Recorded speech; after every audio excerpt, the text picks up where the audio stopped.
Les sports, J-2 avant la finale de la Ligue des Champions. Le Paris Saint-Germain va affronter samedi soir l'Inter Milan à 21h à Munich. Les supporters sont fébriles, les joueurs, eux, plus concentrés que jamais. Vainqueurs de la Coupe de France samedi dernier, ils s'affichent sereins. L'entraîneur Luis Enrique veut d'ailleurs mettre les joueurs dans les meilleures conditions pour qu'ils soient fin prêts.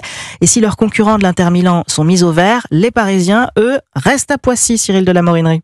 Oui, le PSG n'a pas changé ses habitudes. Les Parisiens se préparent dans leur bulle, à l'abri des regards, au campus du PSG à Poissy. Comme hier, un entraînement est prévu à 11h à huis clos. Les Parisiens vont pouvoir profiter des soins, se restaurer, faire une sieste avant de revenir chez eux. Paris doit mettre toutes les chances de son côté pour remporter ce trophée, confirme l'entraîneur parisien Luis Enrique. Je pense que nous pouvons être fiers de ce que nous avons accompli, mais nous devons finir le travail car l'objectif est d'entrer dans l'histoire.